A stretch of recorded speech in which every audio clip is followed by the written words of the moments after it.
आइए GTA V को GTA V के जितना करीब हो सके उतना बनाते हैं। और इसका मतलब है बेहतर ग्राफिक्स, नए आरपीजी एलिमेंट्स, सुधरी हुई एनिमेशन, घना वनस्पति और भी बहुत कुछ। मैं एनहांस्ड वर्जन का इस्तेमाल कर रहा हूं क्योंकि इसमें रे ट्रेसिंग है जो GTA 6 में जाहिर तौर पर होगी, भले ही इसमें मॉड्स के मामले में काफी सीमाएं हैं। चलिए सबसे साफ साफ हिस्से से शुरू करते हैं, नेचुरल विजन एनहांस्ड। हर कोई इस मॉड को जानता है तो मैं इसे फिर से नहीं समझाऊंगा। सबसे बड़ा फर्क जो आप तुरंत महसूस करेंगे वो है लाइटिंग, खासकर दोपहर या सूर्यास्त के समय। ये बस और ज्यादा नेक्स्ट जेन जैसा लगता है। ज्यादा रियलिस्टिक नहीं बल्कि ज्यादा स्टाइलिश, ठीक उसी दिशा में जैसा कि रॉकस्टार GTA 6 के साथ जा रहा है। और जब आप ग्लोबल इल्यूमिनेशन और एम्बिएंट ऑक्लूजन सेटिंग्स को बढ़ा देते हैं तो गेम अपने समय से कहीं आगे दिखता है।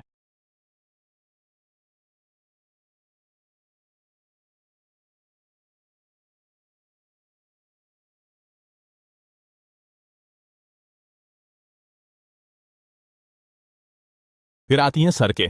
हम अपना आधा समय गाड़ी चलाने में बिताते हैं और 2015 की पुरानी टेक्सचर अब टिक नहीं पाती। एनवी उन सपाट टेक्सचर्स को शार्प पैरेलैक्स टेक्सचर से बदल देता है, जिससे नकली गहराई का वहम पैदा होता है जो सच में काम करता है। यही तकनीक रॉकस्टार छोटे टेरेन डिटेल्स के लिए इस्तेमाल करता है, जैसे माइकल के घर के पास की चट्टानें।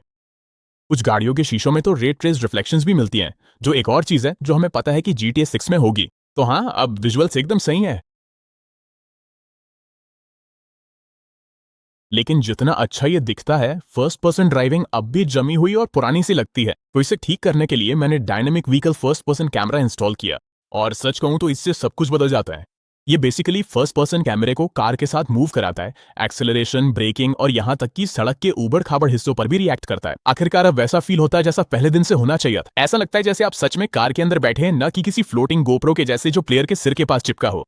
ड्राइविंग अब कहीं ज्यादा इंटेंस और रिस्पॉन्सिव हो जाती है और ये चलते हुए शानदार दिखती है। ये पूरी तरह से कस्टमाइजेबल भी है, तो अगर आपको लो कैमरा एंगल या थोड़ा ज्यादा शेक पसंद है तो आप हर डिटेल अपनी मर्जी से बदल सकते हैं। सिंपल मॉड है लेकिन इमर्जन के लिए जबरदस्त सुधार है। अब आखिरकार फर्स्ट पर्सन को फिर से इस्तेमाल करने लायक बना देता है।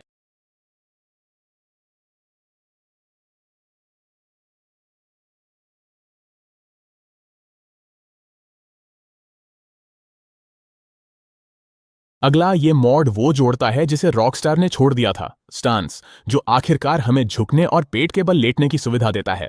रॉकस्टार ने स्टेल्थ मूवमेंट तो दिया लेकिन कभी प्रोन मैकेनिक्स नहीं जोड़े, जबकि गेम में एनिमेशन पहले से थी। जिस किसी ने भी सैन एंड्रियास खेला है वो जानता है कि तब ये कितना काम का था। मॉड बहुत बढ़िया काम करता है। झुकना स्मूथ दिखता है, प्रोन में आगे पीछे मूव करना भी हैरान करने वाला नेचुरल लगता है। लेकिन हाँ, घूमना अभी भी थोड़ा अजीब लगता है। तो मैं समझ सकता हूँ कि रॉकस्टार ने इसे क्यों नहीं जोड़ा।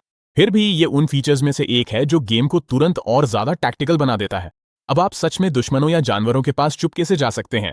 और मजेदार बात यह है कि यही एनिमेशन 2022 की लीक में भी देखी गई थी। तो हाँ, ये भी GTA 6 के और करीब एक छोटा लेकिन असली कदम है।